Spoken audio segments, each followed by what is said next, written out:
I don't feel like it's right for the school system to really tell you. It's circumstantial. We toured Egypt. We went in the Great Pyramid. We went in the Bent Pyramid, the Red Pyramid. We went to so many places. Something that is a once-in-a-lifetime opportunity for somebody. Compare that to 7 days of sitting in class and looking at the chalkboard with the teacher writing on it. I'm still gonna do what I feel is right for my child. And if that means I have to fight the school system, then I will. All right, guys, part 2 with Elisabeth Carson. Man, we pissed off the internet with that video game clip. I know, I know. People are very angry about it. I know, I made some gamers really mad. Wow.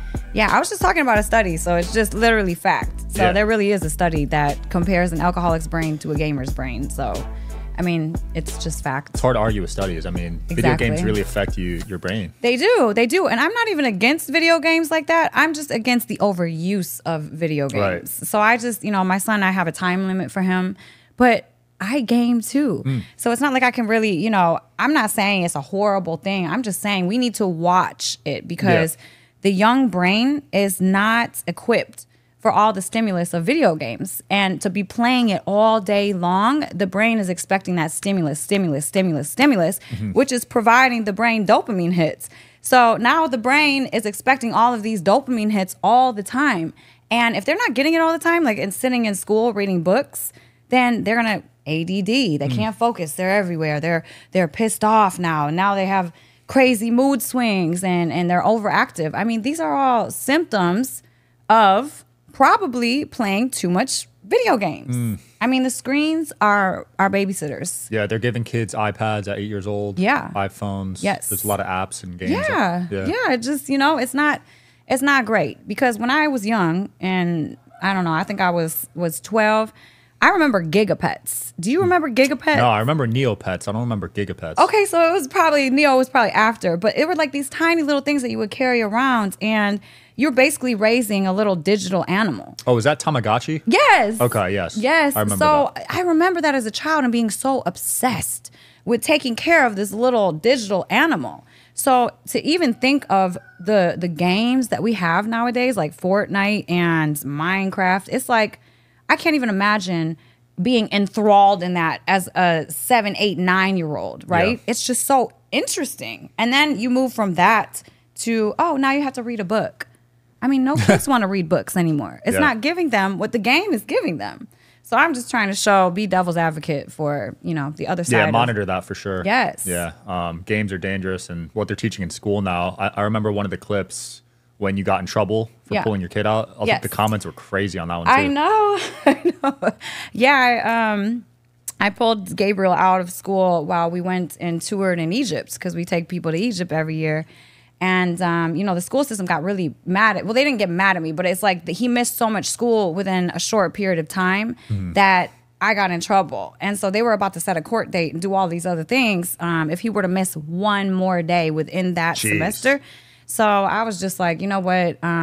So, you know, Billy and I made a different decision for next year.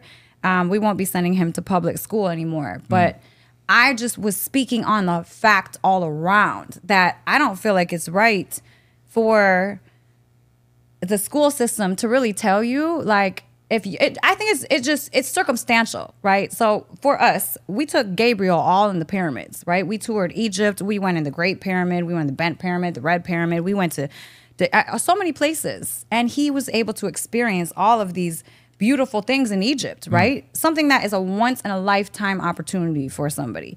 Now, compare that to 7 days of sitting in class and looking at the chalkboard with the teacher writing on it. You know what I'm saying? Yeah. Like, which experience is going to give you more life information, knowledge, education? I think that Egypt will. So no matter what, I'm still going to do what I feel is right for my child. And if that means I have to fight the school system, then I will. Like, I don't think there's anything wrong with that. No. And, you know, I feel like they need to change their ways because it's not working. I mean, all of these systems, they're in old school ways. It's like the world is changing, and these systems need to catch up with the world. They're going to have to change because a lot of conscious parents now are pulling their kids out. Yes. Every year, the numbers are getting more and more. Yes, it is. Yes, it is. Exactly. Because, I mean, first of all, they're teaching old information. that's not even relevant anymore. They're teaching old history.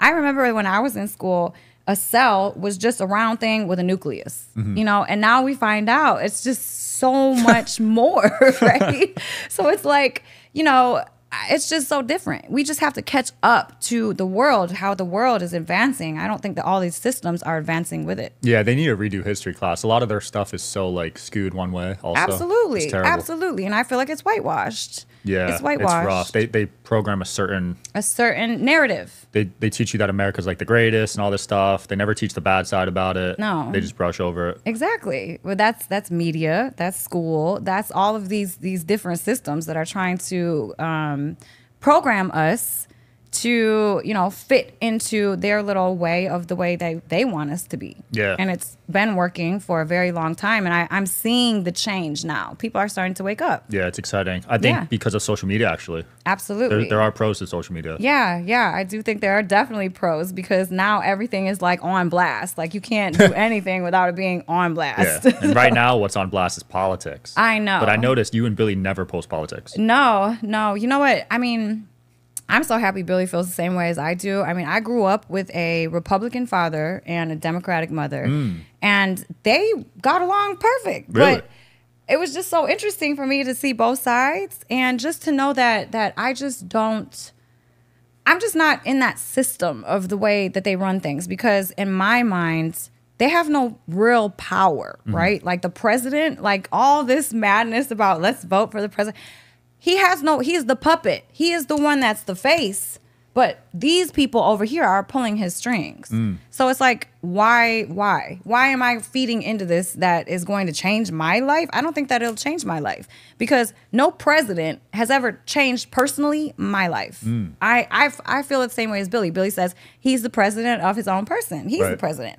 I'm the president too. So I run my own life the way that I would like to run my life. Yeah, some people get so emotional over it. I know. It's crazy to me. And I know, but that's what, you know what, people's opinions, it's like, that's what makes life so dynamic. And people get so triggered. They're like, oh my God, how dare you say?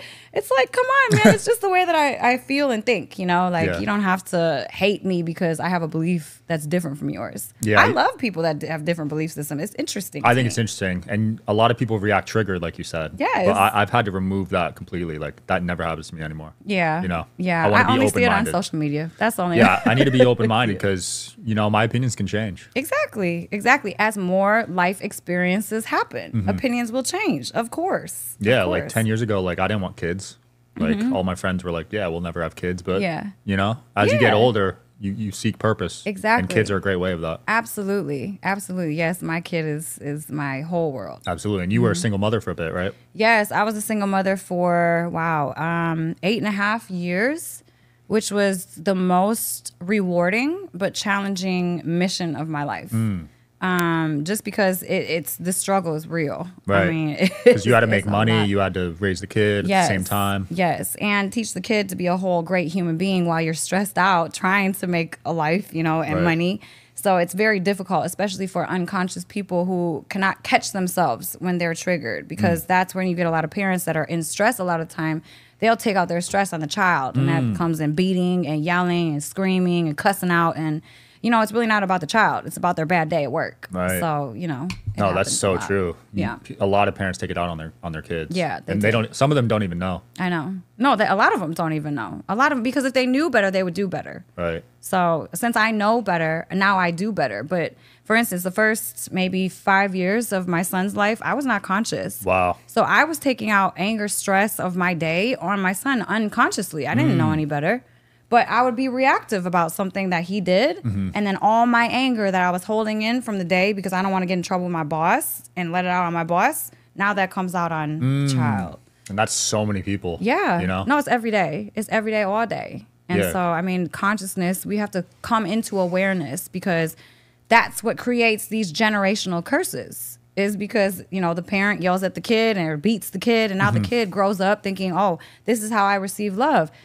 Beating, right? So now the kid's gonna beat his wife, and then now the child of that family is gonna see the beating, and then, you know, it's just a cycle. It's terrible, yeah. It's a cycle. On my dad's side, it was physical, so he grew up on a farm, got beat up, and my mom's side, the Asian side, was verbal. like education and all that. Yeah. So I got both traumas inherited. My God. Yeah. So yeah, I had to break that curse though. Yes, because you come into consciousness, and it's a beautiful thing. It really is a beautiful thing. I take my trauma and all of the things that I experienced as a young child and a young woman, and I love my trauma because they made me who I am today. Right. I would not be as strong as I am, as focused, as driven as I am today if I didn't experience all of that I experienced. A lot of the most successful people have trauma. Oh yeah, tons. Like deep trauma. Tons. Almost everyone I know, at least. Yeah. I mean, because it really wakes you up.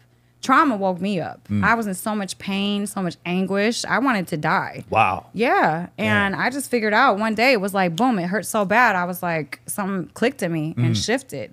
And it was one thing in my mind. It was like, wow, my thoughts. I was like, I can control my thoughts. I was like, so that means I can control my moods. So that means I can observe my thoughts. So that means I'm not my thoughts. This was a one-day thing. I was running around my house like, oh my God, you guys, control your thoughts. I wrote in my journal. I was reading my journal from years ago, and I was writing like, we are not our thoughts. We are the observer of our thoughts. And if we are not our thoughts, and our thoughts create emotion, then we can control our emotion. Now we can control everything. Right. It was like a big boom that clicked in my head. I love that. Wow. Yeah. And then from there, you shortly met Billy after, right? Yeah. Well, I met Billy about 7 years after my awakening. Oh, so a good amount of time in between. Yeah. I met him. I was working at a mental health facility, and we had brought him in to do a show on the mental health facility for Forbidden Knowledge TV. And so that's how. Oh, that's awesome. Yeah. Was that in Miami? No, it was actually in Detroit. Oh. Yeah, we actually flew him in from Florida, come Detroit. I was living in Detroit at the time. And he came in and did a show on us. And you had the right energy to attract him into your world because he gets pulled in so many directions. You know? Yes, it was so funny because I was the one that actually reached out to him. I had no idea who he was. So I reached out to him just to book him to come to the facility. Yeah. And I was like, I'll be here this weekend if you want to come this time. Or if you want to come this time, my assistant will be able to take care of you. And he's like, no, I'm going to be there when you're there. I was like, oh, okay. I was like, That's his way of flirting. I love it. That sounds like him. I'm going to be there when you're there. I was like, okay. I love it. Yeah. And you guys just had an amazing wedding, right? Yes, in Bora Bora. Nice. Yep, we had a wedding in Bora Bora. It's about to be a year, actually, December 4th. Beautiful. Time flies. I know, it really does. Wow. What's that relationship evolution been like? Because that's where you really get to know yourself, right? Oh, man. You know what? I'm just so grateful to have met, someone that just understands me and works with me and gives me what I need, because so many relationships I've had, they just, something's missing. It's always something's missing. And with him, it just feels like everything just fits like a puzzle and it's complete. Right. And we've definitely grown together a lot because, he didn't really know too much about trauma and, the emotional healing. So I was able to teach him about that as he was taught me about everything else that he's taught me about. So we've grown together in that way because he's worked on a lot of his trauma. And that's my life's mission, is to keep working on myself and optimizing, getting better every day. And that's what he's doing. Yeah. So we've really grown together since we've been together. And I've seen it in him, and it's beautiful. Yeah, that is beautiful, because sometimes relationships can enhance the trauma. Yes. Sometimes relationships are toxic. Yeah. So, you meet, you have a toxic bond with that person, and people think that it's a good relationship because it's so fiery, right? There's that spark. Right. People talk about the spark all the time. But I think that spark is trauma. Like, that spark is like not, I don't think that when you get that spark. The puppy love stage. Yeah, I don't think that you should really follow the spark too much, because that's trauma. Like, it's like, ooh, this is exciting. It makes me feel like, oh, I'm, adrenaline. That's stress hormones being released. Like, they're causing some sort of something and you just spark up and now you're all excited. But it's just toxic relationships can take you down in a really horrible way. Oh, for sure. Yeah. They say you're actually attracted to people with similar trauma as you. Yeah, no, you are. Well, you know what it is? I think that we attract what we haven't learned. Mm-hmm. So let's say, for instance, me, when I was a teenager, I was in a horrible relationship with one of the biggest drug dealers of Michigan. And it was horrible. It was abusive, mentally, physically, emotionally. Mm-hmm. It was all the way bad. And I was in a very traumatic state. I did not know what trauma was. I was wounded severely inside, emotionally, feeling empty. I was, doing a lot of drugs and I was out partying. So I was attracting people that were kind of in that realm of energy, right? So I didn't learn my lesson through that relationship. I broke up and then got into the same relationship with another person. It was like the same thing, another huge drug dealer. And it was just basically the same relationship in another body. And that's what you'll continue to do until you learn your lesson. And then once you learn your lesson within the relationship, then that cycle is broken and you can meet another partner, which is different.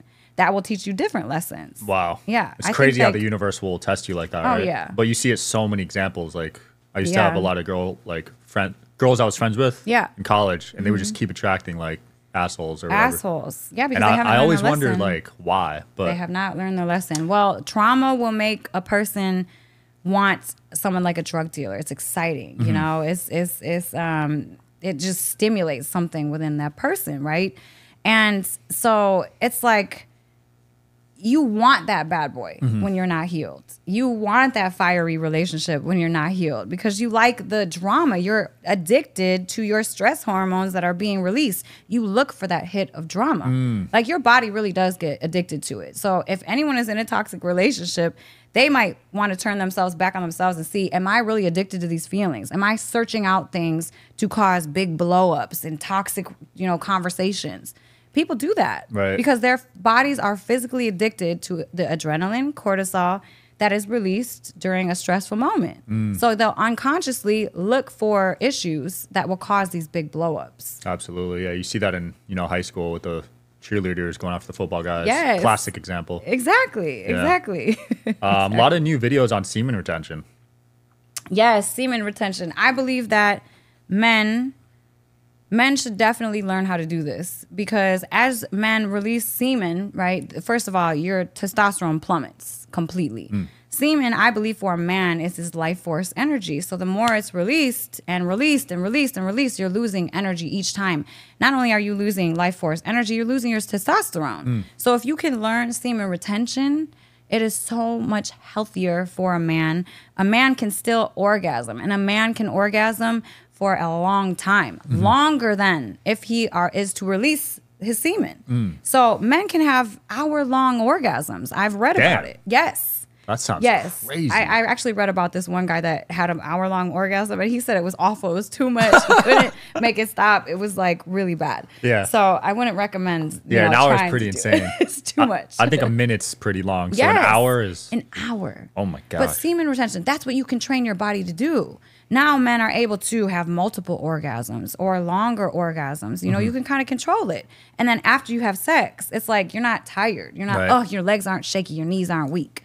Now you can go play a full game of basketball and win. You know what I'm saying? So for men, you recommend, what about women? Women, I recommend women have 9 places that we can orgasm from. Damn. And if a woman can experience a cervical orgasm, I think that woman will become enlightened. That's when women see God. What? Yes. Cervical, where's that? Cervical orgasm. So it's deep. That's deep within. Is that the G-spot? No, it's deeper. It's deeper than the G-spot? Cervical. It's deeper. Inside. Damn. Yes. The cervical orgasm literally makes your whole body orgasms. And you saw God? And you see God. You can see God. Crap. Women have become enlightened over this I need orgasm. to look into this. Yes. It's called a cervical orgasm. Yeah, I've never heard people talk about that one. Kim Anami, she's a sexologist. I think she's a sexologist, but she talks a lot about it.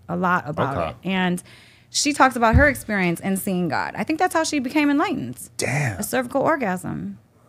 So were you on psychedelics or just naturally you saw them? No. You know what it is? It's like, it's natural. It was natural. Wow. But it's like psychedelics. It's like you see the oneness. Like you become one with everything. It's like it brings you to the place that psychedelics will take you. That's interesting. Yeah. And you don't label yourself religiously, but you do believe in a God. Yeah. I believe there's a God. I believe there's a creator, a God, source. I don't know. All the same. I'm the same way. I won't label myself. Yeah. Like everyone asks like what I like Christian or whatever, but I just say I'm, open. Yeah. I mean, I'm very spiritual. I believe that there's a lot behind the veil that we don't see. I believe that I know that there's a creator. Yeah. I know there is. There has to be. Yeah. But I know I'm part of that, right? I'm part of that brilliance. I'm part of the one. So in my mind, we are all gods walking on the planet.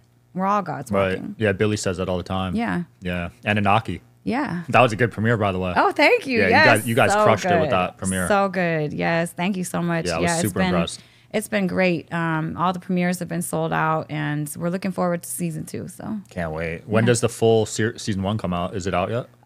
We filmed it all, so I think it will be out completely by December. We're trying to drop the episodes very sporadically because, as you can see, the episode, it's just like a mini documentary. Yeah. It took a lot of digestion. Yes. So a lot of people are going to take weeks to digest one episode. That's so true. Why, that's not a show you could just binge watch like the new Game of Thrones. No, there's so much information. Yeah. I'm super careful what videos I watch now. Yeah. Because I know how much programming and like stuff goes into those. Yeah. Like TV shows and movies. You know what? I went through that stage, Sean. It's so funny you say that because after I realized that I was not my thoughts, right? I went into this whole phase of when you become enlightened, you kind of come unbalanced, right? And then you kind of fall back into balance. Mm-hmm. So there was a period of time, 2-3 years, where I didn't watch TV. I didn't listen to music. Wow. I was only reading books and researching and listening to podcasts and books. Like I was only on my knowledge road, right? And I was like, I used to love horror movies. Mm-hmm. You know, I was a horror movie buff. I used to be too. Yes, but it is bad for your consciousness. Oh, I used to have nightmares. Yeah. Yeah. And it was from it's those. Just not good. It's just not No, I literally had nightmares every day. Really? But I loved horror movies. But you loved horror movies. Loved them. Right. So it must have been something in you. You know what? Can I analyze that for a Sure. second? So that must have been something. How old were you? This was probably high school, college. High school, college. Okay. So when you were a child, you said you got verbally abused and physically abused, right? Not, my mom slapped me, but yeah, nothing So too it's just crazy. not, it was like you were probably real stressed. Were you stressed as a child? Yeah. Yeah. So your body might have went into something called freeze. And that's when you kind of disassociate from yourself, right? So a horror movie would be something exciting for a person in freeze. That's what I'm talking about. These relationships, when people want to, get in toxic relationships and create these big fights and they love it. It's kind of like the same thing because their bodies are in freeze. Their bodies are looking for something to feel because they can't feel on a normal basis. Right. So maybe you would have been in something like a freeze state because of some trauma from childhood, which is very common. A lot of us are walking around in freeze and fight or flight. Fight or flight more common than freeze, but a freeze person will look for things to excite them, like a horror movie or a fight or, just unconscious things that will trigger that, feeling within them. I definitely was in that because I would put on the scariest movies. Like I would look them up, top 10 scariest movies, wouldn't get phased. Yeah. And then I'd show it to a girl or a friend of mine, they would jump. Yeah. So I was definitely dissociating, you know? Disassociated. With every emotion too. I would watch like sad videos, wouldn't feel anything, happy videos. Yes. I probably didn't laugh for years, like, And that's what's so sad about so many people because they don't even know that they're in this state. They just are looking for something to feel. Yeah. And I can only relate because I was in freeze for basically my whole life. Damn. So that's why I was in these relationships with these huge drug dealers get beat up. And looking I'm for like adrenaline. It's adrenaline, but I was unconscious. Right. But I wanted to feel and I wanted to feel anything. So pain and hurting was better than nothing. Wow. So that's deep. A lot of people are in that state. Damn. Yeah. Did you forgive those guys? Yeah, of course. Oh, I did. Yeah. I mean, you know what? It's like, it's interesting because I see where their lives are now and I see where my life is now. And it's just like, I'm grateful for them and what they've taught me. Lesson, right? Yes, absolutely. Yeah, because some people hold on to that resentment. Oh, yeah, no. It's deadly. Yeah, I really am grateful because they taught me what I don't want.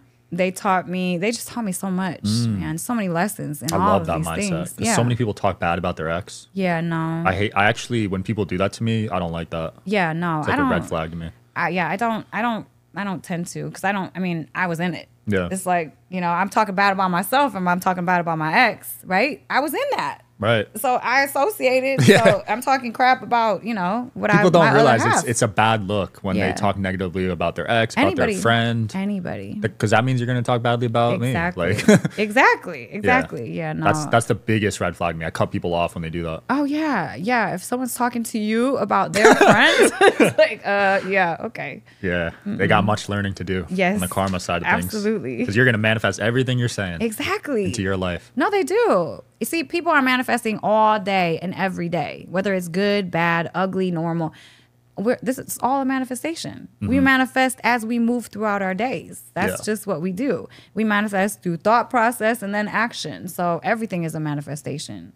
everything. You got to be careful too, because your brain doesn't know jokes. Exactly. So when you say like I'm dead, like your brain does not know jokes, and your brain does not know if something is not real. So if you're sitting back, right, and you're meditating and you're imagining something that it's real in your brain. And your brain starts releasing these chemicals and hormones that'll make you feel these ways. That's why we're so powerful as beings, right?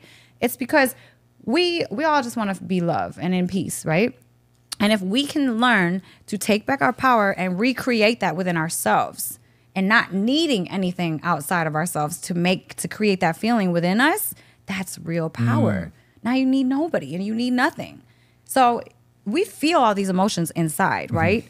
These people are just a mirror for our emotions. So that love feeling, when you're like, ooh, I'm in love, like you get that deep feeling, you're creating that feeling. Not the person, your body is creating that. So if you can learn to create that on your own without the body, then man, power. Absolutely. Do you feel like our powers are being suppressed? I absolutely feel like our powers are being suppressed by so many different systems, especially one, because a couple. The stuff they're putting on our food and our water, our light is toxic. I mean, old infrastructure like Detroit, where I'm from, old infrastructure, asbestos, lead-based paint, lead in the water. I mean, old water pipes. It's just mold everywhere. Horrible, horrible. And this is all neurotoxins. So now we wonder why these kids are growing up and having all these issues. They can't think, they can't graduate, they're in the streets. I mean, why? Of course, because they're living in a toxic home. They're going to a toxic school. They're going back home to a toxic environment. And then now we expect these people to succeed? Yep. How? And they're eating toxic food. Toxic food. I mean, why do we have to add all of these chemicals into our foods? It's ridiculous. You know, I was drinking Celsius for a short period of time, and I think it was like a week because I really didn't have any energy. I wanted to get back on my workouts, and I was drinking it. And then the next week, I was like, wow, I want a Celsius so bad. And it was like, I want a Celsius. Like, I wanted one. So I was like getting addicted to Celsius. It's like, yo, what are they putting in this stuff to make us addicted after a week? Wow. Yeah. It's really, really crazy. It's bad. And the amount of drugs that these systems are giving to kids, adolescents, I mean, it's horrible. It's bad, it's horrible. And you know what? I have a personal experience with one of the systems that's really, really causing us to stay unconscious and be controlled little sheep. Because so my father went in to get knee surgery, right? And he went in to get knee surgery, and a week later he died. Jeez. From knee surgery. When my brother was a very young child, he was having issues, and the doctor didn't catch what that issue was, which led to him having kidney failure, which led to him needing kidneys at a very young age. So my mother actually gave him one of her kidneys. They were a match. Like, they're not even blood related, too. This is so crazy. And now he's had to live, you know, with this illness for the rest of his life. And he's been on dialysis now for 8.5 years. Jesus. Because his kidney is failing. They don't last forever. And I watch him take hundreds of pills every single day. And I'm looking at these pills and I'm looking at him, and he's a shell of who he used to be. And it's like the system, they're telling him that he needs to lose weight to be able to get this kidney transplant, but yet he can't drink a lot of water. He can't eat certain fruits, and he can eat, you know, grains and pasta and rice. And I'm like, if he's fat and big and you won't give him the surgery, why are you telling him to eat pasta and rice? You know, when he should be eating vegetables and fruits, trying to drop the, you know what I'm saying? So it's like the Western medicine is just so backwards in my mind, because they just want to keep you between sick and healthy so they can collect their paycheck every single month. So therefore, they won't give you what you need to actually heal the root of the problem. They treat symptoms. Symptoms treating is band-aiding. So you're putting a Band-Aid over your problem. You never get to the root of the problem, the system, right? What system is going on? You're only treating the symptom. So the symptom can always be there because they never treat what the root is. So now you just literally have to go get your pills every month. And what does that mean? That's money. It's just money. They have capitalized health. They've capitalized our health. 98% margins. Yes. Crazy. Yes. They charge like thousands for stuff they make for like cents. Do you know that my migraine medicine costs like $1,300 for like 3 pills? What? Yes. For migraine? Yes. Yes. They probably make it for $1. That's what I'm saying. Crazy. Healthcare should be free for everybody. For everybody. Yeah. No, it should be. A lot of countries it is, right? I'm really not sure. I think it is. Yeah. Like I see it. I scroll and see it. I try not to look because it makes me jealous. Yeah. But no, I have heard America's like the most expensive. Yeah, no, the most doesn't expensive. make sense because I don't get it. It's like we should take care of our people. We have the resources, right? We send billions of dollars over to other countries to help them. So why can't we help our own people that are sick and in the streets? Why are people hungry? Why are people homeless? What is the reason for this? If we're sending billions and trillions of dollars over to other countries to support wars, we can't support our people? It doesn't make sense in my head. Super weird. Why is there people on the street? There's enough houses, apartments, resources for no one in this country to be hungry, no one in this country to be homeless, no one in this country really to be stressed. These are basic needs. As long as people's basic needs are taken care of, the low-level stress is gone. But if people have their basic needs not taken care of, they are stressed. And they're walking around in a state of fight or flight, nonstop, cortisol, adrenaline, hormones, always releasing. Now they're creating autoimmune disease. Now they're getting sick. It's just, it leads to disaster. 100%. And a lot of people live that way, paycheck to paycheck. Yes. I'd say if you're living paycheck to paycheck, the odds of you being stressed are probably above 50%, I'd assume. Your basic needs are not taken care of. There's always low-level stress there. I was a single mother, and I was living paycheck to paycheck, and there was always low-level stress, even when I was having a great day. There was always a low-level stress. Yeah, because subconsciously, you're like thinking about the next payment. Exactly. Like, when are you going to eat next? Are you going to be able to pay this bill? Are you going to be able to keep your car this month? You know, it gets hard. But it doesn't need to be this way. I don't feel like it needs to be this way. I feel like all of our basic needs should be taken care of, and our health should be taken care of. We have the resources. We do. I mean, look what you built. Yeah. You built an empire here, and you barely even talk about money, I noticed. No, yeah. Money is just an exchange of energy to me. Yeah, so if you're just providing great energy, you think money can come in? Oh, yeah. If you find a problem, you solve it, and you have good intent behind that, I really feel like the universe will bless you. You know, I don't pay attention to money. I've never paid attention to money ever. I mean, I would have that low level stress, like worried about how I'm going to pay this or how I'm going to pay that.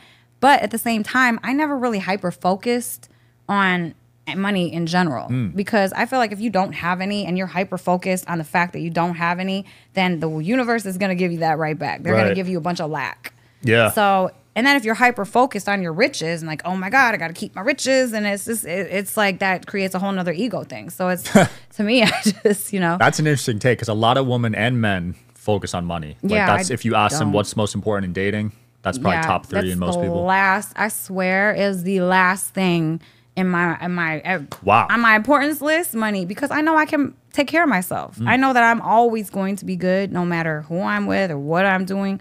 I'm always going to be good. And I just don't need money from people. I make my own money, which is an energy exchange off of doing things I'm passionate about. So really it's just, you know, I know the universe is always going to take care of me. I love it. Elisabeth, what do you got coming up next and where can people find you? Next, let's see here. We have so much, going on. I mean, Egypt. Yes, you're going to be coming to Egypt. So we're taking a lot of people into Egypt this year. Couple weeks we're leaving for Turkey to take people to Turkey. We have a couple more Anunnaki premieres, and man, I'm looking forward to December taking it off because we're back to back. This year has been, crazy. Oh, so you take the whole month off every December? Well, we're going to this month because this year has been literally back to back. We've been not in the same state for more than 3 days at a time. Oh my gosh. It's just been exhausting, and I just need to rest a little bit so we can, get right back at it in January. So cool. We'll link everything below. Thanks for coming on again. Awesome, Sean. Thank you for having me. Thanks for watching, guys. As always, see you next time.